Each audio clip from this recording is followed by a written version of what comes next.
safarka gudoomiyaha gobolka Karkaar uu ku tagay degmada Shaxda oo ka tirsan gobolka Karkaar waxa ku weheliyay gudoomiyaha waxbarashada gobolka Karkaar taliyaha qaybta booliska gobolka isuduwaha wasaaradda ganacsiga ee gobolka iyo taliyaha airportka magaalada Qardho ujeedka socdaalkan ayaana ahaa u kurgalka xaaladda degmada Shaxda mas'uuliyiintii uu horkacayay gudoomiyaha gobolka Karkaar ayaa booqasho ku tagay goobaha waxbarashada xarunta dawladda hoose iyo ceelbiyoodka degmada Shaxda kormeer kadib waxa kulan wada qaatay mas'uuliyiinta degmada Shaxda odayaasha dhaqanka iyo mas'uuliyiinta uu horkacayay gudoomiyaha gobolka Karkaar Siciid Maxamed Faahiye duqa degmada Shaxda Cabdishakuur Dharaar Ciise iyo qaar ka mid ah odayaasha dhaqanka degmada Shaxda ayaa ku soo dhaweeyay gudoomiyaha iyo mas'uuliyiinta safarkiisa ku weheliya degmadaasi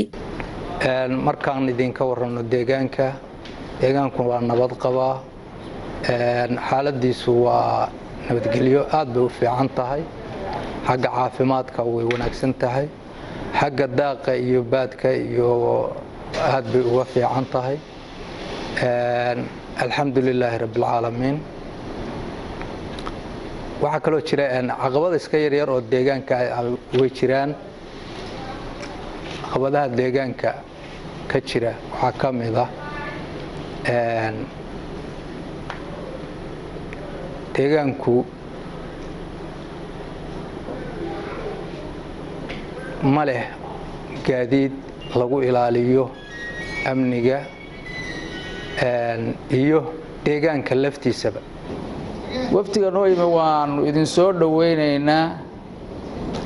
aad baanu idinkaga mahadcelinaynaa imaatinka iyo booqashada aad noogu timaadeen inta ka badan inaanu isugu nimaadno noogu timaadaan oo aynu iska warhaynaana muhiimadda iyo nolosha iyo maamulka iyo dhaqaalaha iyo deegaanka iyo aqoonta waxbarashada iyo kala faa'iideysiga ku jira inaad noo timaadaan farxad weyn bay noo tahay waxaan filayaa dawladda tan inay tahay dawladda cadaaladda iyo amniga taliyaha qaybta booliska gobolka Karkaar Cabdiqaadir Jaamac Dirir ayaa sheegay in wax badan ka qaban doonaan baahiyaha dhanka ammaanka ee ka jira degmada Shaxda halka gudoomiyaha waxbarashada gobolka Karkaar uu ka warbixiyay inay ku howlan yihiin tayeynta dhanka waxbarashada ee degmada Shaxda waxaan rabnaa in la kala shaqeeyo dhowr shay haddaan amniga nahay wada shaqeynta guud ee amniga wax kasta oo dhibaato u keenaya in nagala shaqeeyo diyaar baan u baahanahay waxaan u shaqeynaynaa waa shacabka iyaguna anaga la'aantay ma noolaan karaan oo ma jiri karaan oo waxa badan kara dhibta qodobada noogu khatarsan waxa ka mid ah dhulka oo aan soo taabanayo sida hadda gudoomiyaha waxbarashada sheegay meelaha ummaddu u siman tahay oo ay ka mid tahay iskoolka oo kale maalin dhow qayladiis waan soo gaadhay isagoo oo ciidankii yaraa ila shaqeynayay loo baahday inay khasab noqoto halkan inay yimaadaan wax badan baa inoo dhiman waxa la idin qabto wax la idin kuma sheeganay ma waa waxaad xaq u lahaydeen way hayo aruurtani artayadii waxbarashaduna gobol Karkaar degmadani iyada waxay u xigtaa galbeed iyada u xigtaa waxaan u malaynayaa bari waxa u gooyay meel la yiraahdo Xandha oo mas'uuliyad weyn